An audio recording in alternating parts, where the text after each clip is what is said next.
Henry, please keep away from that window. Don't take chances if you think we're in danger. Elsa, she's going to see that man next door again. I don't like it. Oh, I don't worry about her. It's all right, dear brother. Just don't take unnecessary risks.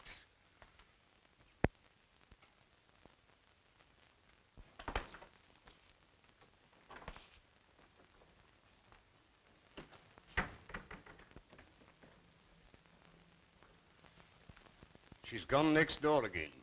I know it. I saw her. Yes, sir. Thought you'd like to know, that's all.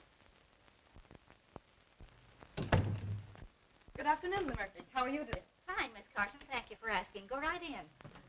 Hello, Mr. Bernard. Hello, Elsa. Sit down, please. I must have started something when I introduced you to Landis. Why? What do you mean? Did you come over just to have tea with an old man? Or is someone else coming? I don't know. Of course, if Jim drops in. Oh, him now, is it? Well, Landis is a fine chap, all right, but detectives shouldn't get married. Not until they retire. What do you mean? How about that lady who lives next door to us? Mrs. Tallman? Why, your aunt and I are just old friends. So I've noticed. Say, if you get any more crazy notions about me, you can meet Landis in your uncle's home instead of my garden. If you knew how I've hated my uncle's house, and now it's even worse. I've wanted to talk to you about this, Mr. Bernard. I don't feel that everything's right with my uncle's. Financially? Oh, no, it isn't that. It's just little things I notice. Well, tell me some of the things, Elsa. Well, none of them seems anything by itself. Oh, I suppose it's natural enough for two elderly men not to venture out of the house after dark. Anyone might hate to sit in a lighted room unless the blinds were drawn, and anyone might be nervous of burglars or fly into a rage at the mere mention of peddlers. Well, how long have they seemed nervous? I noticed it about 2 weeks ago. Have you any idea what makes them so nervous? They're rather mysteries in the neighborhood, you know. I've wondered about Deegan. Who's Deegan? He was the last man we had. He shouted all sorts of threats when Uncle Henry discharged him. I don't think he'd do anything really dangerous, though. I like Deegan. Much better, in fact, than our present man, Foot.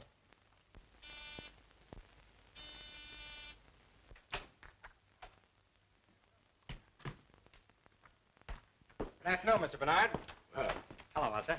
Sit down. I'll pour you some tea. Are you all through? Yep. I have my man in jail, and my work here is finished. I'm going to town tonight. Give my regards to all the gang at headquarters. I surely will, sir. But don't think for a moment you're forgotten. The old-timers all hold you up as a shining example to me. They call me Sherlock Jr. Well, the old ways have certain merits. Don't disregard them entirely. You're not finished already. What's the hurry? I was going to take you for a little drive. It's the last chance I'll have for a while. Don't mind me. I'll go for a stroll. Sit down. We have nothing to say that can't be said before you. Oh, haven't we? Hello, everybody. Having a little tea party? Mr. Landis, this is Mr. Blake. How are you? Oh, yeah. Mr. Blake is my paying guest. Calls himself a chemist. And if making horrible stenches is any criterion, he is. I'll surprise you one of these days and make Dr. Milliken take a back seat. I'll bet he's worried. Mr. Blake in? Oh, excuse me. What is it, chum? Oh, excuse me, please. I want some carbon tetrachloride. Oh, what do you know about carbon tetrachloride? Oh, me one time a terror. Oh, yeah? Come on out to my laboratory. Oh, thank you very much. Let's go before Blake gets back. Oh, he's not as bad as all that. But remember, this is my last day here. All right, run along then. I'll be seeing you again soon, sir. You don't have to tell me that.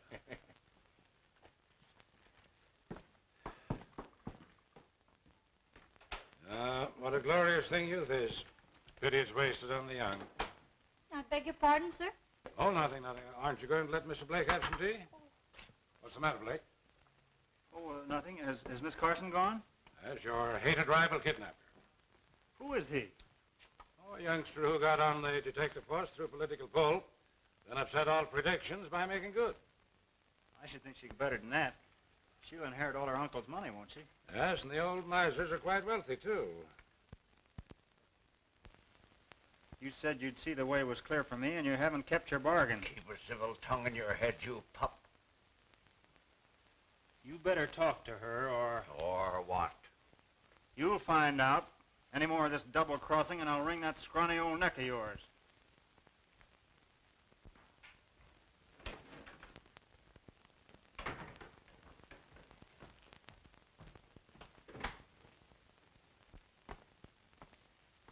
Won't you please say yes, dear? I can't now. Oh, it's no use pretending I love my uncles. I don't. They wouldn't let me when my mother and father were killed and I first came to live with them. But they need me, Jim.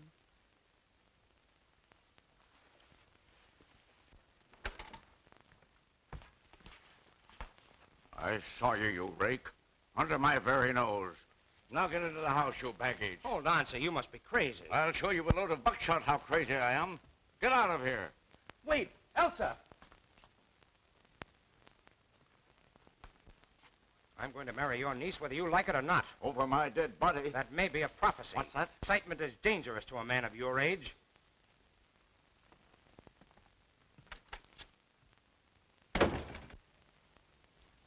you. Well, I'm glad to see you home again, Mrs. Tolman. Oh, that's very nice of you to say so. For two reasons. Have you seen Elsa's uncles lately? I'm as welcome in that house as a polecat at a garden party. I only moved here to be close to Elsa. Oh, you're not their sister then? Heaven forbid. But Elsa's mother was. They wanted her to marry a scoundrel, but my brother stole her right under their very noses. They've never forgotten it. Yes? Mr. Landis to see Mr. Bernard. Hello. Pardon me. I was next door and saw you come in here. You know Mr. Landis, Mrs. Tolman. So you're the young man Elsa wrote about. What's the matter, boy? Elsa's uncle. I'm not going to have her subjected to those insults. What insults? What did he do? All the things that I won't stand for, and said that I would marry her only over his dead body. It's not a bad idea. What have they got against me?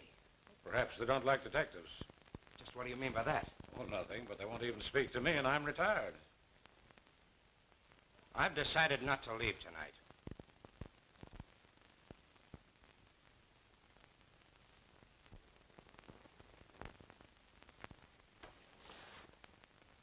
Henry, there's a man sneaking about the garden.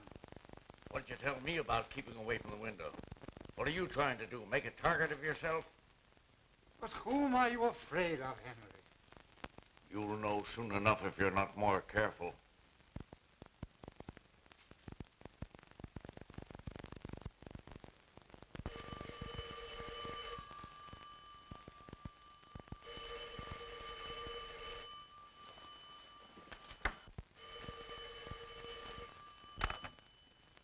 Hello?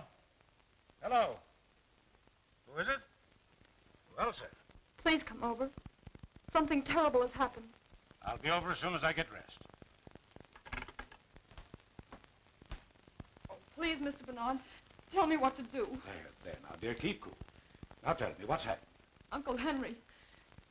In there.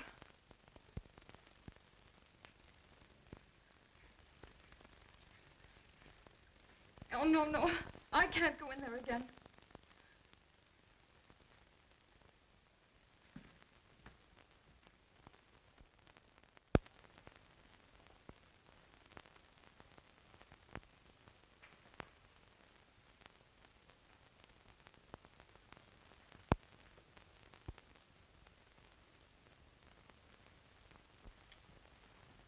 Hello, Doctor. Henry Carson is in there in the library, stabbed in the back. Great Scott. Murdered?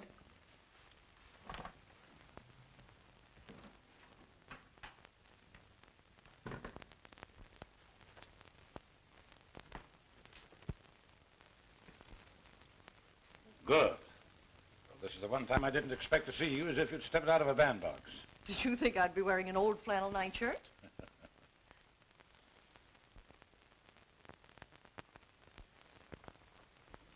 There, there. It was a dreadful shock, wasn't it?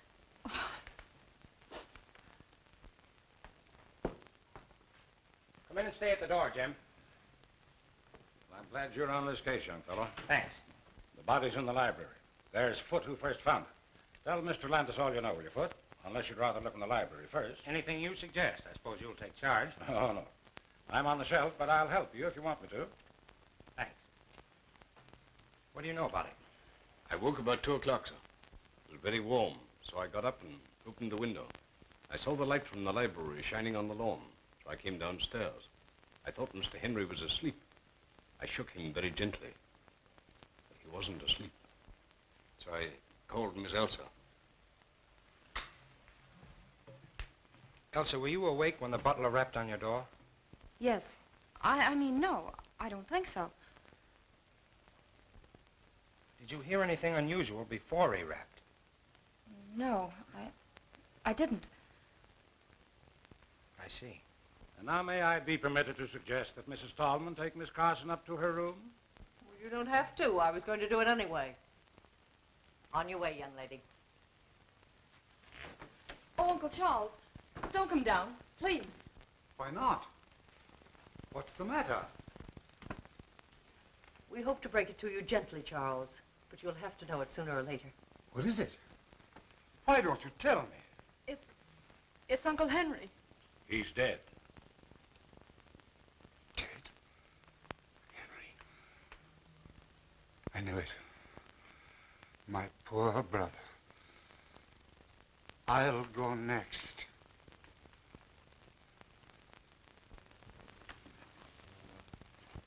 Do you think the stab in the back was the cause of death? Naturally. But this was done with a fine instrument, which accounts for so little superficial bleeding. There was none.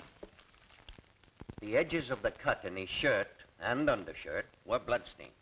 Yet if the instrument reached the heart, there would be blood on it when it was withdrawn. If it reached the heart.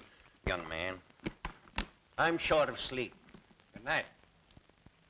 If it reached the heart.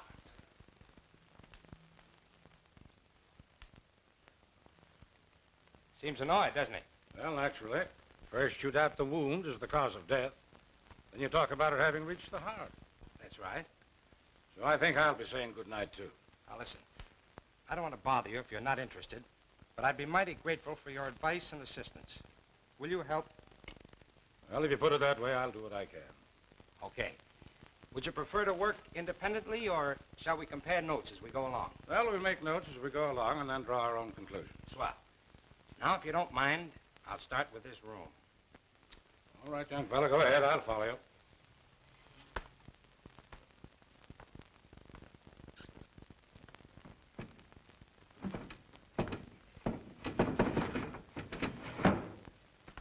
Evidently, the murderer didn't come in by the window. Well, there's no sign of a struggle. Carson was stabbed without warning as he sat at his desk, not moved to that position afterwards. I'm with you on that.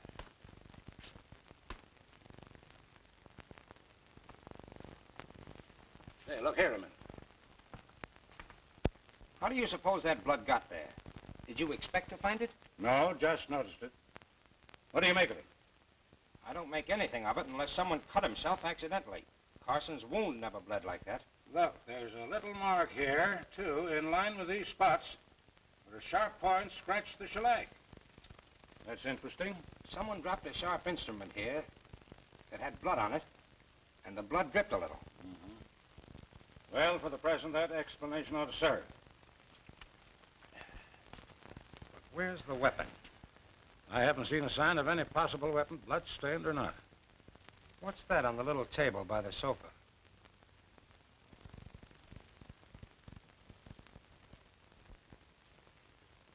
An empty scabbard.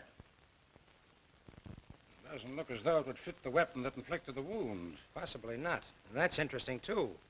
But where's the weapon that belongs to it? Might be worth finding out. Well, we'll look into that tomorrow.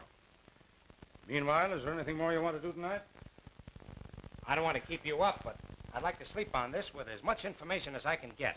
You know more about the household, and you were here first. All right, come over to my house, and I'll give you 15 minutes.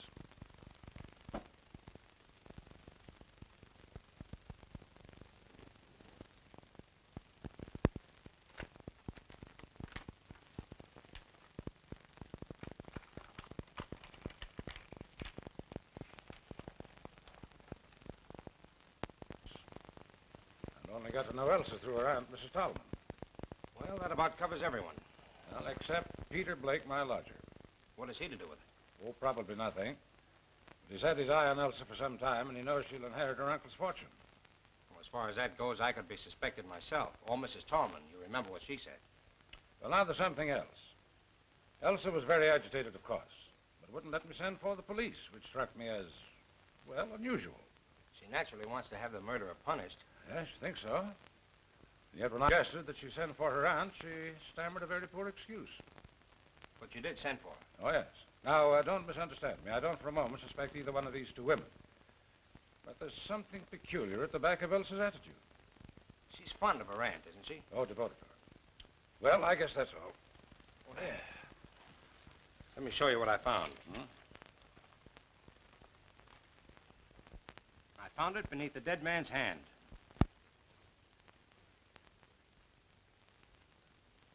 Interesting. What else?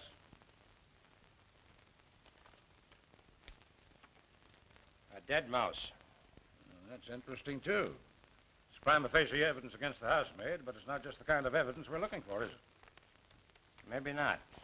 Who knows? Good morning, dear. I wanted a moment with you alone before Bernard arrives. Let's go to the sitting room.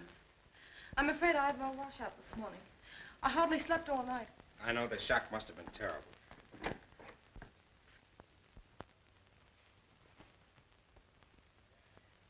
Jim, I'm terribly upset.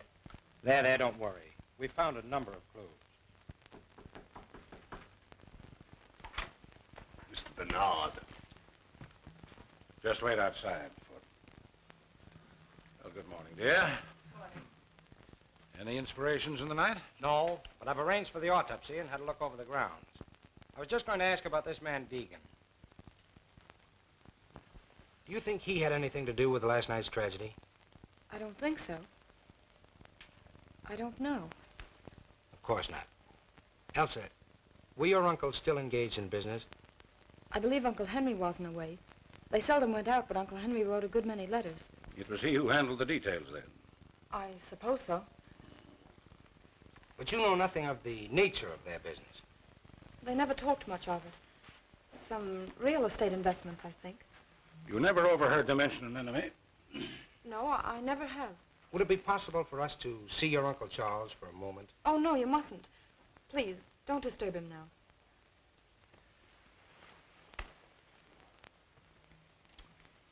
You know what he meant when he said, I knew it. Only that he's been afraid of something for weeks. You know of any quarrels your uncles may have had with anyone? Anyone at all, recently? Who mind me? If I'm guilty, I'll condemn myself. Did anyone else call at the house yesterday or last night? Well, what was that? Did anyone else call yesterday or last night? I don't think so. Won't you let me go now? Before you go, may I ask you one more question? What is it? Well, I just want to know whether you saw anyone other than the regular household about the place last night before the tragedy. No, I did not.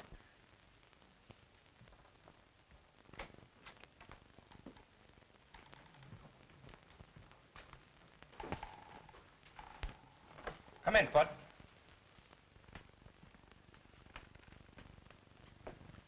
Sit down.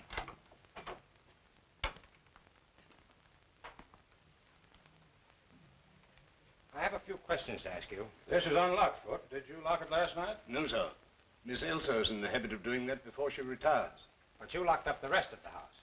Yes, sir. When I retired, the cook was reading in the kitchen. Mr. Henry was in the library, and Miss Elsa was in her room, I believe. Is there anyone else in the household? The housemaid, Helen Smith. Thanks, that's all. Send the cook in to us. Oh, wait. Did you see or hear anyone last night? Not exactly. What do you mean by that? Nothing, sir. Okay, send the cook in. A little experiment in psychology. Foot knows that we know he's holding something back. You'll have a good alibi. All the better. We'll check it and place him in the case one way or another. Come in. I'm afraid I don't know your name. Miss Dubbin, sir. Now, Miss Dubbin, I want you to tell me what happened last night. Sit down, please. Well, it was after dinner when the dishes was washed up with the help of Helen Smith, who is always neat and helpful with a quiet tongue and tidy ways. Not like that Mr. Foote who thinks he owns the house. Skip that. Go ahead. Mr. Foote had some silver to polish in the pantry, so I settled down to read a book called Passions in the Purple. And, sir, while I don't go much for princes or princesses in a rule, I must say those two was as deserving a pair of young lovers as you could ever hope to find. Exactly. And after you read about them for a while, you went to bed. Yes, sir, but it was quite late. And then I had such a fright. What frightened you? It was nearly midnight when suddenly I looked up from the book page as if some power outside myself had drawn my eyes to the window. And there was a man's face, right up against the glass. I nearly fell off at the chair, because in the book the prince has been captured. Did you recognize the face? No, sir. I was much too scared. Did you warn Mr. Henry? Me warn Mr. Henry? With his terrible temper? No, sir. But I told Mr. Foote this morning. Quite right. We won't detain you any longer. You may go.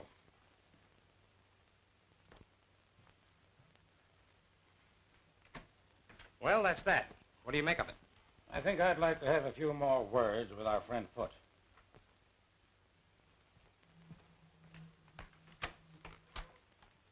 Foote.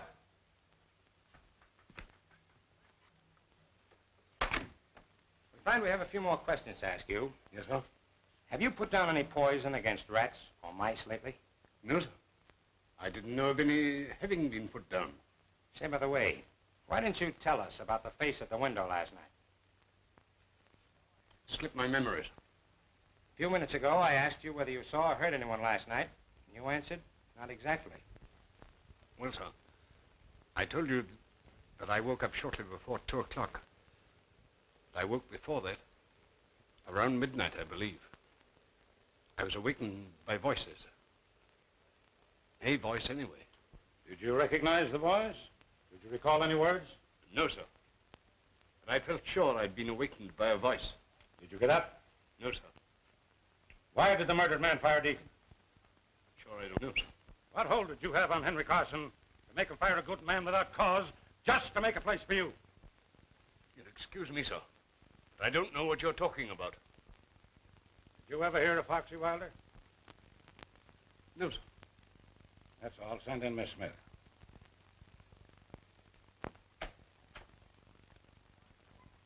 What was all that about? The shot in the dark that hit him. Did you see Foote take it? I certainly did. Who's the man? Forger that I haven't seen for 15 years or so. He was arrested twice, but wiggled out of both convictions. We have his fingerprints, though, and I'm practically certain he's the same. The idea that he might have had a hold on Carson out of the past is interesting. Yes, very interesting.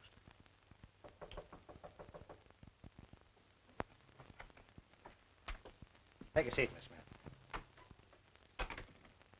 I know nothing about the murder of Henry Carson. I was in bed and asleep by 10 o'clock. Miss Smith, did you sweep the library this morning? I did not. It was swept the day before. Did you dust the little table by the couch? Of course I did. Did you see the dagger there in its scabbard? Of course. To whom does the dagger belong? To... Why? We're asking questions. To whom does the dagger belong?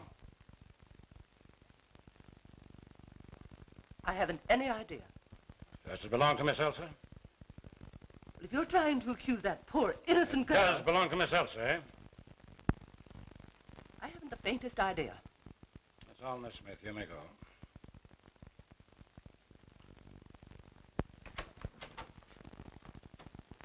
Well, you found out what you wanted to know.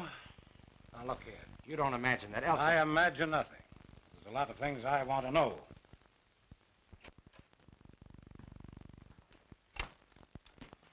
Hello, what's up? Who? Henry Carson. He was a friend of yours, I believe. Well, I just knew him, sir. What are you, doing here, Mr. Blake? Oh, just experimenting. You have a lot of poison gas, I see. Why, yes. Oh, no, not exactly. But say, Mr. Landis, I wouldn't think of killing old Carson. Well, of course not. We'll be ready in a few minutes. Why, I'm out to lunch. I have an engagement. Going far? Oh, no, just around here.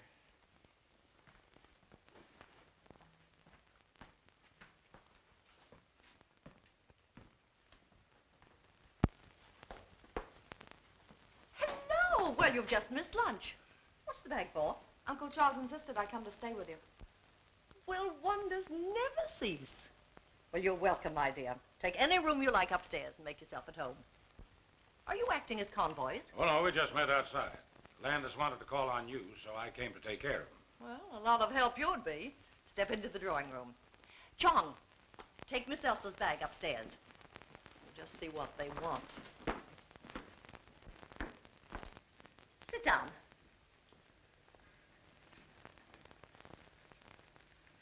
You want to talk to me? Did I or did I not kill Henry Carson? That'll do for a start. Well, what do you think? You're a detective? You'd be surprised at the number of charming-looking women that permit themselves the luxury of murder. You know, I'm beginning to like you. But you haven't answered my question. I'm not going to, young man. Find out for yourself. I'll admit I once shot a man, but it was a very poor shot and I was terribly ashamed of it. Carson's death was no great grief to you, was it? No. I'm a good hater, as anyone who is unkind to Elsa will find out. Have you been in touch with the Carson house lately? Let's see. We talked it over last night. But we couldn't imagine who might have done it. I mean, were you in touch with the Carson house, Mrs. Tallman? Why, I haven't seen Aunt Marion for days. But you talked to her. After we found Uncle Henry, Aunt Marion came over, you know. Don't be silly, child. You telephoned me last night about 10 o'clock and asked me to come over. Why didn't you tell us that, Elsa? What has telephoning my aunt to do with the murder? It might have a lot to do with it. Did you go? No. I knew that a row with her uncle would just make matters worse for her. Was it because of the incident between your Uncle Henry and me? Yes, he was much worse after you left. Now, you mustn't let our visit upset either. Oh, certainly not. But on the other hand, Mrs. Tallman, I must ask you not to attempt to leave town. I have no intentions of leaving town. You'll find it very hard to arrest me while Chong is still with me. Good afternoon, gentlemen.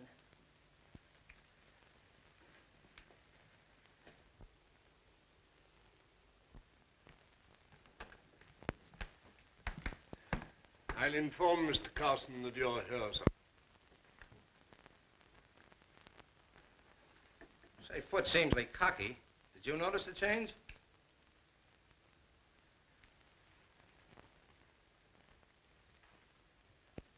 What's the matter? Never going to speak to me again? Look here, young fella. What is the idea of that last crack to Miss Stout? Too bad if it turns out to be her. You go chase yourself. Well, gentlemen, here I am. Be seated, gentlemen, please.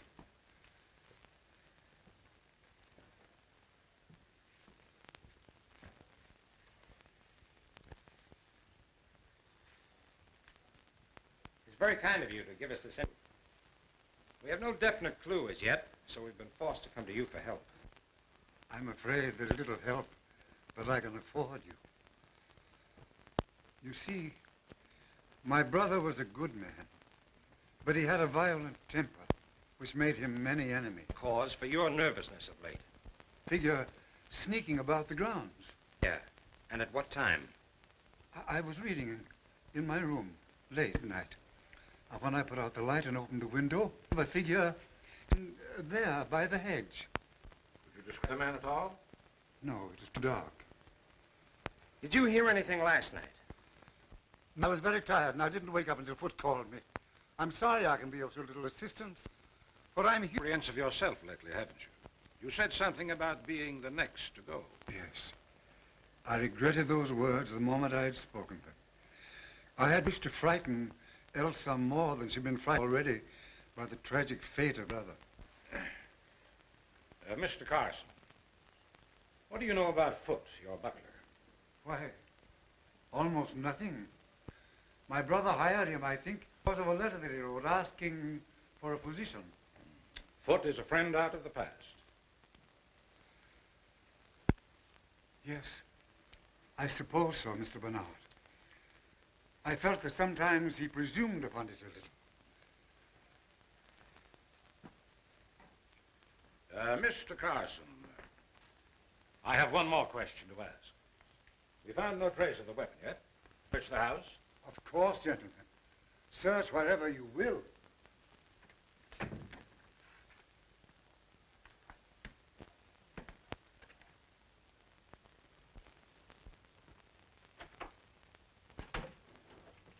No use looking in there. If it were hidden among her clothes, she'd have found it herself.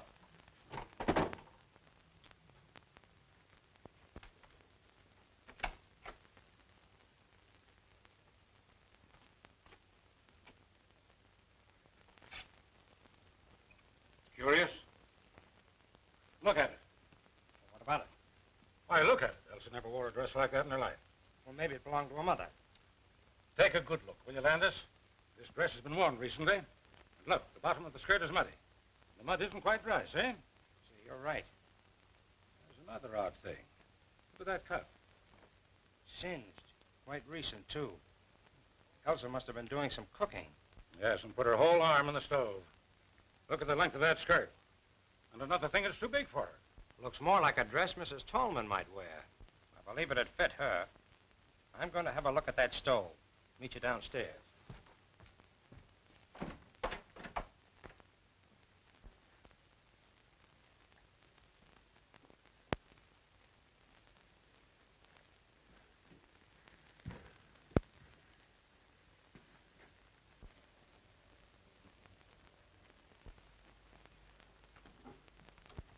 Excuse me, sir.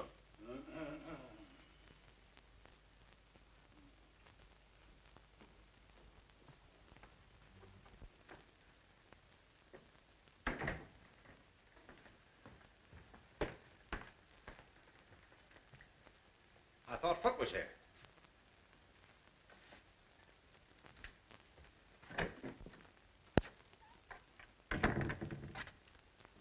Foot, do you remember anything more about the voice that awakened you earlier in the evening? I really don't remember anything more than I told you, sir. Well, do me a favor and try hard to remember now, will you? I'll try, sir.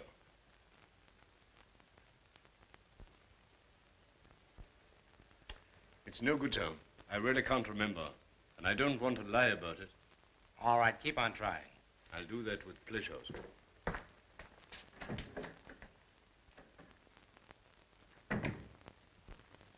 No, I can't say that I noticed anything peculiar about the library chandelier. Well, I did. When we were waiting in there for Charles Carson, I happened to look up at it. One of the gas jets was fully open and parallel with the pipe. Great Scott, man, we would have smelled it. Oh, no, we wouldn't. The cook tells me that Henry Carson had had a scrap with the gas company and it was shut off all over the house. She uses a coal stove. That's how I found out about it. Well, what harm could it do then if it were open? When I went in to speak to Foot, it was closed again. But who would have touched it? Was Foot in there long enough to have turned it off? Oh, quiet. What on earth has that got to do with the case? You don't see the connection? No, frankly, I don't. Well, possibly not. It was just a crazy idea I had about Blake. I don't take much stock in this affected humility of yours, young fella. Come on now, watch the connection. We'll see. Oh, I think the facts out of the cook that the man at the window looked like a foreigner. Wore a cap, had gray or blue eyes, an unshaven face, and a black mustache. A complete description. Either she was lying in the first place, or she's made it all up. No, she didn't know she knew it. And we'll have no difficulty in finding it. Want me to do it? I'd be glad if you would. And now, before I leave, I think I'll pay Mr. Blake another little visit.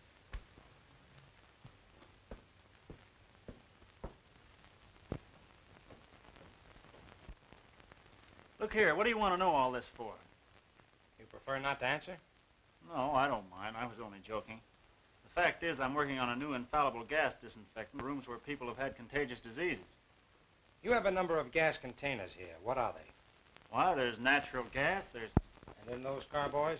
ether, ammonia, and chloroform. Is this the company that supplies you, Bard Chemical Company? Yes? Anyone come in here? Well, there was Chong, you know. But wait, that fellow Foot from over at Carson's was in here one day. What did he want? Oh, I'd promised Elsa a good cleaning fluid for her gloves, and she sent Foot over for it. That was 3 days ago. What time did you go to bed last night? Oh, about 20 minutes after 11, I think. You didn't go out? No, of course not. You're lying, you know. What makes you think so? What time did you go out? Oh, about 10:30, I guess. No harm in going out for a breath of air. Where'd you go? Look here, you haven't any right to come here trying to third-degree me. You don't care to answer? No, I don't. Very well. Well, wait a minute. What are you going to do about it? Nothing for the moment. But when you get ready to tell me what you were doing on the night of the murder, let me know.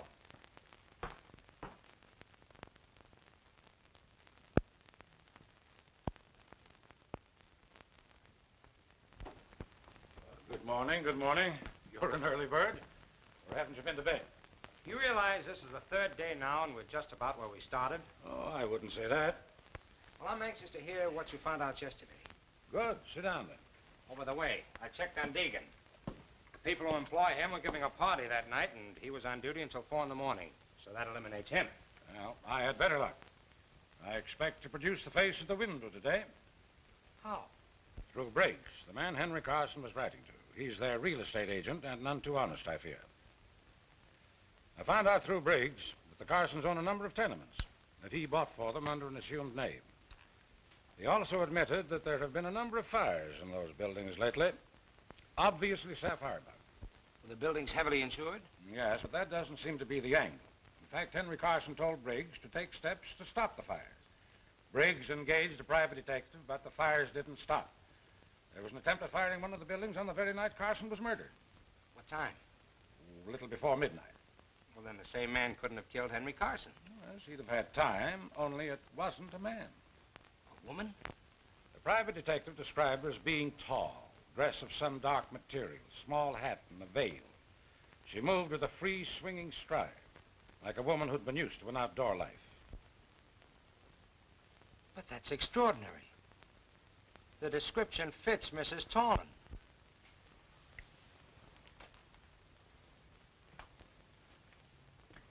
I knew you'd say that. I asked Charles Carson if he had any clue to the firebug. He's got someone in the back of his mind, but he wouldn't say. Though he hinted that the firebug and the murderer might be the same person. You think Mrs. Tallman couldn't have done it? That dress in Elsa's room. Well?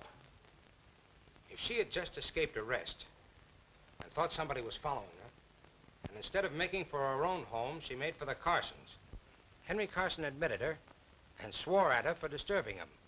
His voice, or hers, woke Foot. In the heat of the moment, she picked up the dagger, stabbed Carson, then hurried to the hall. Now let's say that by that time, Elsa had come out into the upper hall, and so Mrs. Tallman pulled herself together, went upstairs to the girl, and borrowed another dress to go home in, leaving hers with the cinched cuff. So you figured that you put two and two together, eh? His attitude? Yes, but it wouldn't explain the face at the kitchen window, which is an exact description of one of Carson's turned-out tenants. A man who lost his wife and child in one of the fires. Let's go see Foot. Good morning, Doctor. Yes, and I was here very late last night. Carson's in pretty bad shape. Now, what's the matter with those servants? I've rung 3 times. Oh, good morning. Takes you a long time to answer that bell. It isn't my job to open the door. It's Foot's. Will you send Foot to us, please, Miss Smith? Yes, sir. Will you wait in the library?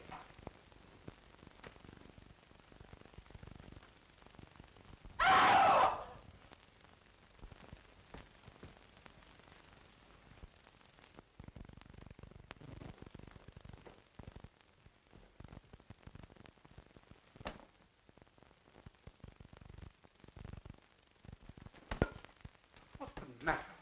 What happened? Foot! Foot! Oh, Mr. Landis, what's the matter? Foot isn't here, sir. What? The fact is, Mr. Carson, Foot has been injured. What? How could he be? He had no business leaving the house at this hour of the day. He's dead. Dead?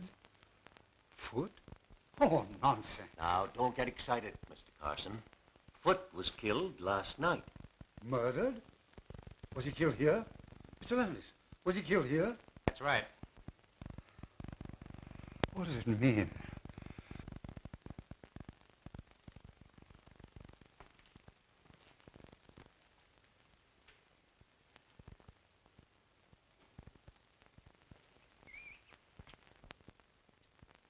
Look here, Landis. What do you make of this? Looks as if some very muddy article was dragged across the sill. You see that out there? Yes. Flower bed is covered with footprints that have been carefully trodden out.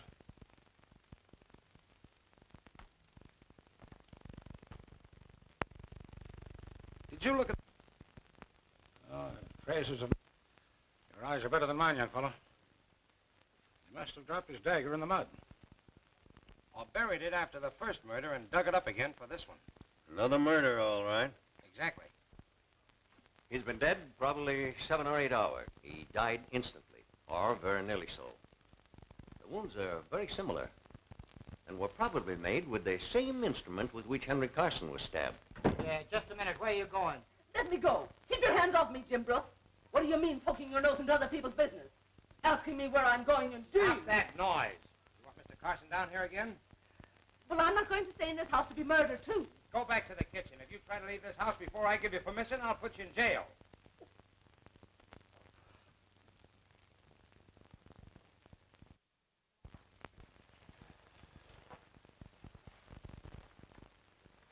Helen Smith is gone, and there's only the cook, so I had to come back. Yes, dear, we let her go home.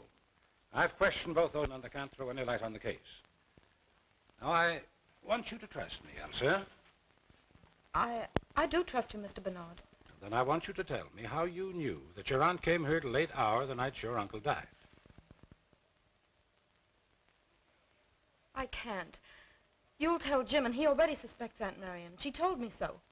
Now, my dear, you've asked me to help you, but you won't help me. I want to prove her record is clear, but I can't do it unless I know everything. I suppose I ought to trust you.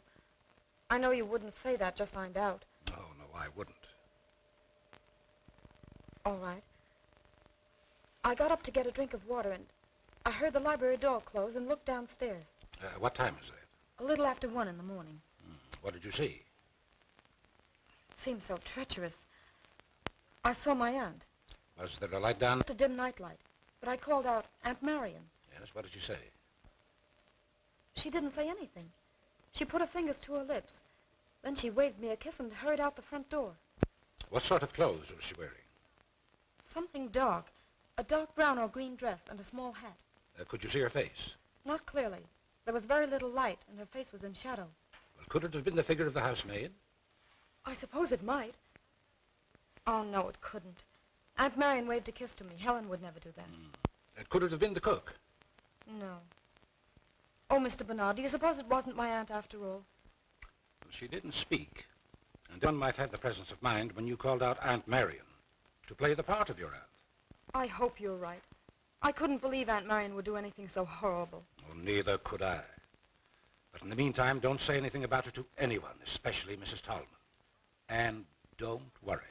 You are a comfort and a darling. I want you to promise me that you won't arrest Mrs. Tallman for 2 or 3 days. I'll call it a hunch if you like. All right, sir. I'll take a chance on your judgment. What are we doing here? I'm going to have another look at that dress.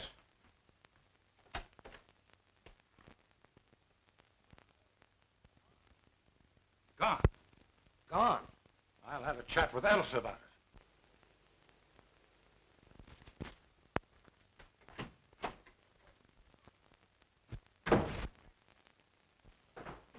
Here's your man, sir. Is this the man you saw at the window? It's the very man, sir. We have a few questions to ask you. Come in here.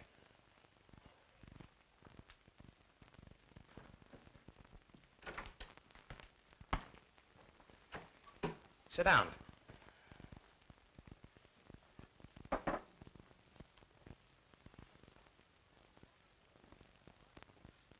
Honest gentlemen, I don't know nothing about it. Don't worry about that now. Sit down. We haven't accused you of anything yet, you know. Now, you tell us your story in your own way. Well, it was like this. A month ago, I was a contented man with a wife and a baby. He was as pretty a kid as... Well, I'd been working one night, and I was getting home late. I saw a lot of people running towards my street, so So I ran too.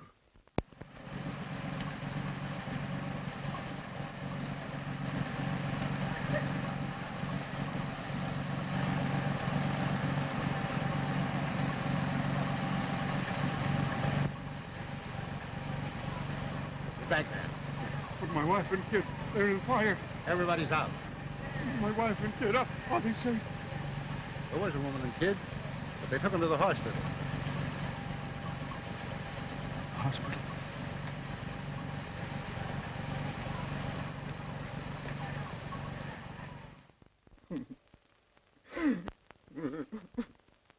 Excuse me, gentlemen. I ain't been the same since that night. Well, I rushed over to the hospital, and there was Alice and little Bill lying in a bed together with a sheet pulled over their faces. So you set out to find the owner of the building? That's it, sir. All I was asking was the price of a tombstone, like Alice had wanted, that's all. But Briggs, he wouldn't tell me. So a friend of mine in the fire department, he made him spell the names of the owners and their address. So you came out here? That's right, sir. But I couldn't get here till late because I got mixed up finding the place. Must have been about 11:30 by the time I got here. What did you do after you got to the house? Well, I looked in the back window. There was a woman there sitting and reading. Well, she let out a yell, so I ducked. You mean you went home? No, sir. I wanted my rights. I came round this window here, but all of a sudden the lights upstairs went out. So I ducked, scared somebody might look down and see me. That's just what happened. You were seen. Now come clean. So help me, I'm telling the truth. Well, after a while, I crept back and looked under the shade. At this desk here, there was an old man looking over some papers. Did you rap on the window? Not me, sir. I wasn't looking for trouble. I just walked along the house to see what kind of a car they had, to see if they was rich. The garage was empty, so I went home. Is that all? I guess that's all. But I didn't murder the old man. You better tell us everything, Bell. Oh, what's the use? You wouldn't believe me. Why don't you try? Well, it was like this, sir. The garage was all dark inside, but I carry a torch, and just as I took it out, something hissed at me from the back of the garage. Hissed at you? Yes, sir, I'll swear to it. It scared me so bad that I ducked again. Then how did you know there was no car there? Well, after a while, I came back and I flashed on the torch, and that time I saw it. Well, what was it? I said you wouldn't believe me, but I'll take my oath it was a snake, wiggling away toward the back. You sure it wasn't a long red herring? I'll take my oath it was a snake. So you went home? Yes, sir. I went straight home as fast as I could. You're never near this place more? Well, I never found out the address till the day before. How could I come? You came again? I never did, sir. I never came near that place again. You came here last night, crept in, stabbed another man at that desk, just as you stabbed Henry Carson. I didn't, sir. I didn't. I swear I didn't. Where were you last night after midnight? I was in a picture show. Anybody with you to prove it? No, sir. I went alone. I'm going to send this fellow home now, but don't lose track of him for a few days. All right, Val. You can go home now. Home? And I'm going to see what I can do about raising the price of that tombstone. Thank you. Thank you, sir. Well, what do you make of it? Well, that was a shot in the dark that didn't strike home. But let's see else about that dress. I'm convinced that that dress was worn by the woman she mistook for her aunt. Do you really think it possible that it was Helen Smith or the cook? I didn't take the Helen Smith. She showed a vicious temper and is quite callous at leaving Elsa alone. And for a good cook, Miss Devon strikes me as being unconvincingly brainless. She told the truth about the man at the window. Yes. And she was the only person in the household that was up late the night that Henry Carson met his death. And so far as we know, she was alone downstairs with Foote last night when he died.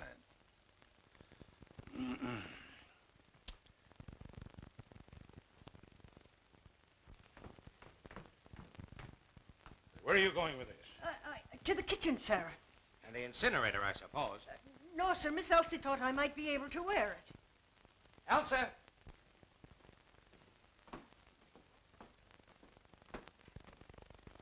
Did you give this dress to the cook? Why, yes. I found it at the bottom of Foot's trunk. Foot? Well, Foot must have planted that dress in here. And it would be the logical place for him to hide anything else, while Elsa was away.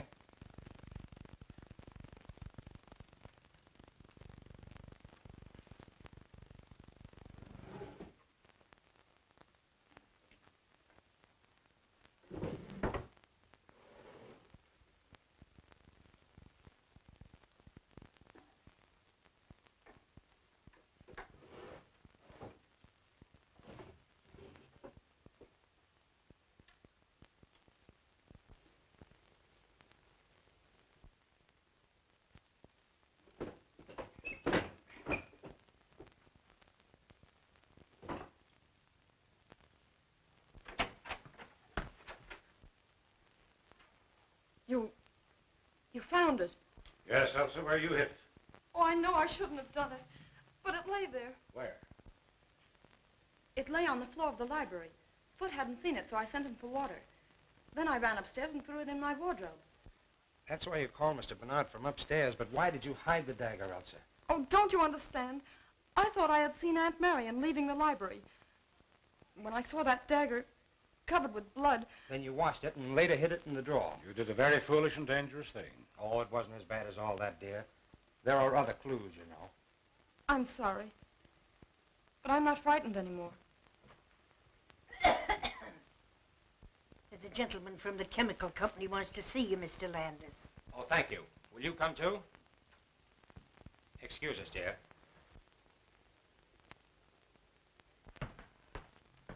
Did you see Blake? No, I didn't. What new theory is this? It's not a theory. I had the chemical company send out Mr. Watson here to examine Blake's laboratory. Well, what'd you find, Mr. Watson? The pressure is good in all the gas tanks except the carbon monoxide. Which means? That most of the gas has been drawn off. Well, could it have leaked out? Our tanks don't leak. Somebody might have left the tap open a little, but if he did, he'd be lying around there somewhere. Well, that's all I wanted to know. Thank you. I'm glad to help you if I can. Oh, you've been holding out on me, eh? Not on facts, only theory. Carson's wound didn't bleed. That's why I made such a point of whether it reached the heart or not. My idea was that when Henry Carson was stabbed, he was already dead. The autopsy showed a scarcity of oxygen in the lungs. In that case, the wound wouldn't bleed at all. It didn't. But let's take the evidence in order. First, there's the mouse. The little beggars never die out in the open unless they've been poisoned, but nobody had put down any poison. Well, where's the connection? Suppose that Henry Carson had been sitting quietly at his desk and Mr. Mouse ventured into the middle of the room. Then let's suppose that death suddenly gathered both man and mouse at the same instant. Carbon monoxide. Suppose we see if your lodger's in.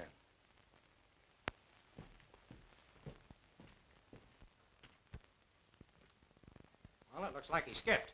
I'll broadcast his description. We'll soon pick him up. Say, Landis, how do you figure the gas got in the library? From the gas jet and the chandelier. Blake tapped the pipe and let in the carbon monoxide from the tank. Sounds interesting, but I'm inclined to think it's all moonshine and coincidence.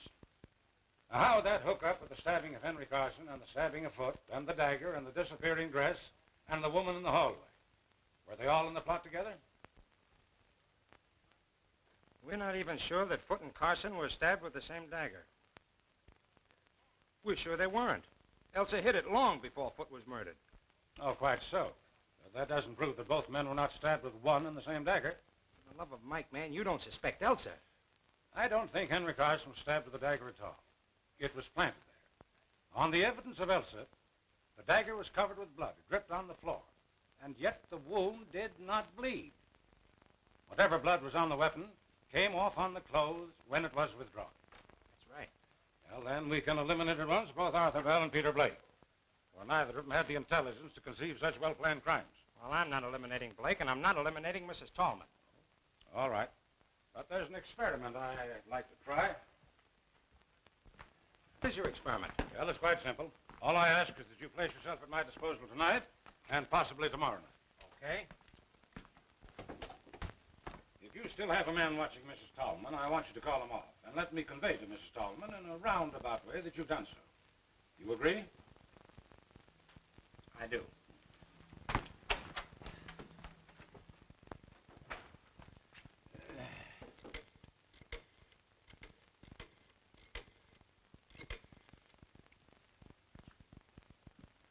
Hello, Elsa. Well, I think I have some good news. Landis has agreed to remove the man who's watching Mrs. Tallman. And he doesn't suspect her anymore? Oh, may I tell her so? Oh, I don't see why you shouldn't tell her. I don't think there's any secret about it. Well, I wouldn't be surprised if we had the real culprit any time now. Oh, it's a pleasure. Goodbye. All right, I've called off my man. What next? I want you to go back to your hotel and stay there quite openly. And about 11 tonight, slip out and creep up to my back door without letting anyone see you. Anyone at all. Can you do it? I think so. All right, then. Off with you.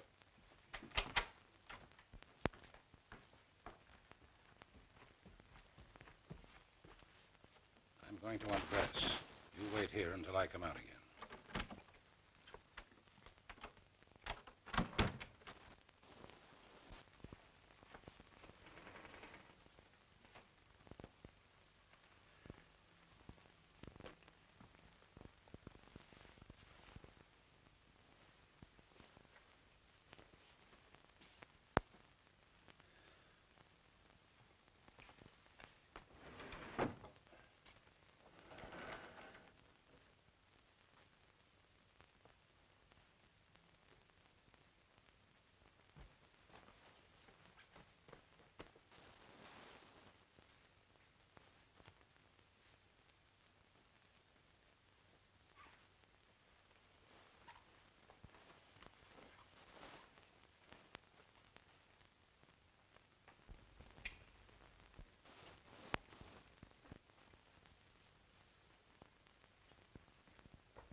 Say, what's the idea?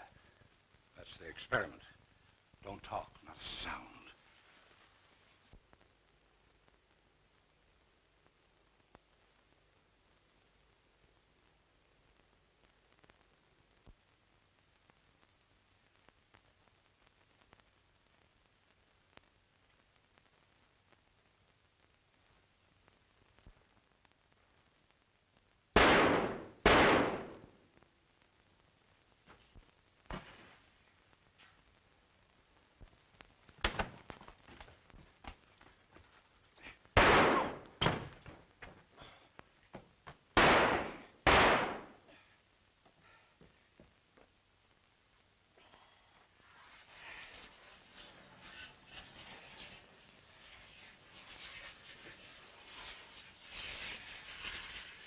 That's safe. Come on. Are you hurt bad? Don't just brace me. Hurry, we must catch her. Where the deuce are you going? What is all this? Now, this is my show, Landis. Bruce here is the detective working for me. You identify the firebug, Bruce? All but the dresser, same height, carriage, and walk. Uh-huh.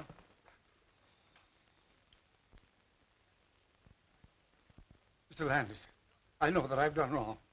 Would you tell me, please, if I'm to be incarcerated tonight or permitted to sleep here? What do you think we're going to charge you with? Well, dressing as a woman, I know it's illegal, but I wanted to find the murderer of my brother. We're saving you the trouble.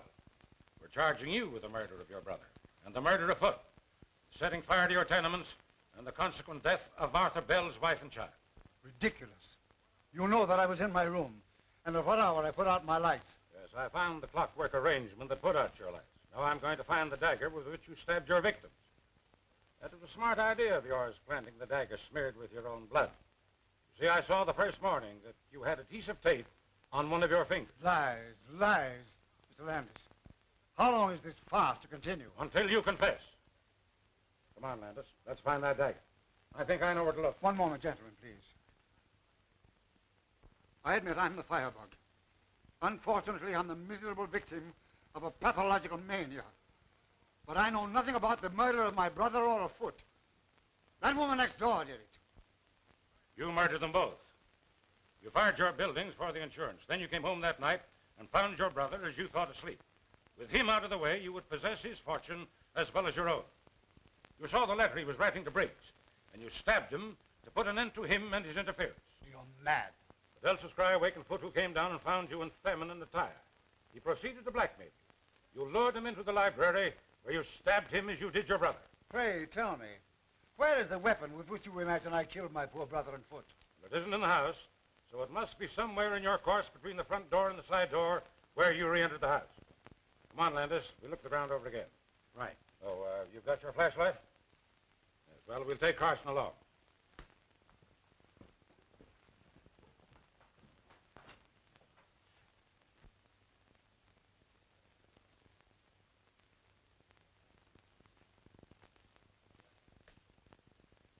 Look there, Landis. Doesn't it seem strange that such a tall plant should be tied to such a short stake? That stake? That wouldn't help it any. Bruce, pull it up and let's have a look at it.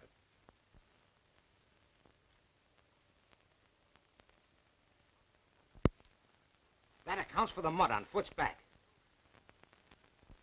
You win, Bernard. But it took you years to do it. But I got you in the last trap. Okay, Bruce.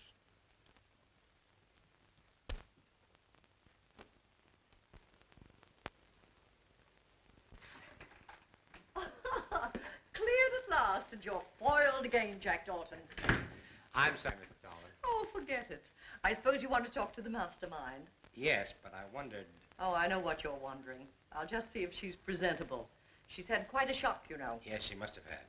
You'll find Sherlock in there. Thank you. Good morning. Oh, good morning. Oh, don't get up. See, now that it's all over, do you mind telling me how you happen to suspect Carson? Not at all. You took it for granted that Carson wouldn't murder his own brother, and you never looked his way. I didn't and did. That's all. Well, that's not all by a long shot. But I believe congratulations are in order. Oh. But don't forget, you must congratulate me, too. For what? Because I've got the man who really killed Carson. Blake? Yes, again. Say, what is this, a game? Where is the real murderer? I have him by the hand. Are you trying to kid me? I'm not kidding. You killed Henry Carson. I never could figure why Foot should turn back that gas jet in the library. It didn't make sense. But you were there, too. It was easy for you to enter the library while I was talking to the cook.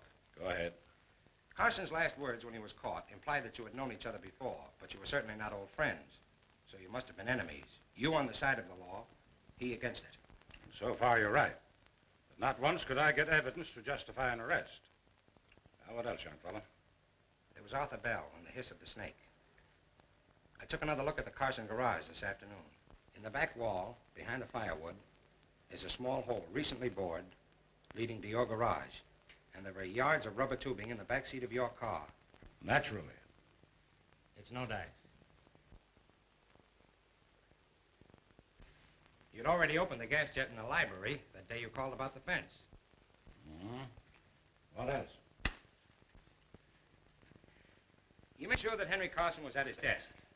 Then you connected the tube with the gas jet in the garage. You then went back to your own garage, connected the tube to the tank, and turned on the gas. That was the hiss that scared Bell. You let in enough gas to kill a dozen men and a mouse. Then you drew back the tube, and it was the end of that writhing tube that Bell saw. Of course, he thought it was a snake. And the confessed stabbing of Henry by Charles. Henry Carson was as dead as that mouse when his brother stabbed him. An interesting bit of reasoning. How long have you believed it? I suspected it days ago. You were so down on my theory of gas and so unwilling to involve Blake. Landers, you've done some fine reasoning. I never thought you'd figure it out. But you don't know the harm those two men have done. I came here to live with no idea but to trap them. You see, we never actually met, but they knew me as well as I knew them. Hello. Are you two still congratulating each other? We're pretty good. Well, there's someone outside who thinks so, too. Oh, you'll pardon me if I carry this investigation a little further. Won't you sit down, Mrs. Tallman? Certainly. Well, I suppose you're very busy now with Sean gone and Elsa on your hands, but if you have a minute, I've got something to tell you and something to ask you. An hour, if you like. Well, I thought you'd like to know that Landis has traced the murder of Henry Carson To me. What? But you didn't do it. Oh, of course not, but I've practically confessed it, and Landis has let the matter drop. Well, I'll be... Shh. That's all right, it's all right. What else could I do? You see, I found some rubber tubing that belonged to you hidden behind the firewood in the garage. I pawed it over to hide your fingerprints and leave my own, then I hid in the back of my car. But will you tell me, please, in confidence, how you got that tank of carbon monoxide to asphyxiate Henry Carson that night? That's the only thing I don't understand, the only thing that doesn't fit. Do you mean to say that you confessed to such a crime to shield me? But what else could I do? But I didn't do it. What? Then who the heck did? Well, you're just in time, children. For what? You accused Mr. Bernard of killing Carson. Now I'm going to tell you who really came. 2 weeks ago, I was fool enough to remark in Chong's hearing that if somebody would only murder Henry Carson, I'd be the happiest woman in the world. The morning after Henry was killed, I remembered. And knowing Chong's devotion to me, I accused him of it. He blandly admitted that he pried open a window, sneaked into your house, stole the gas from Blake's laboratory, and asphyxiated the old scoundrel. Well, I'll be... Shh. But he'll have to be arrested. Why, certainly. Where is he? On his way to China. Nevertheless, we'll get him. You were wondering where we'd spend our honeymoon. Well, it looks like China to me. You're a man, Forbin. Oh, fool. Well, have it your own way. But I'll tell you what I'll do. I'll marry you. Who asked you? Hold your tongue. I'm not asking you, I'm telling you.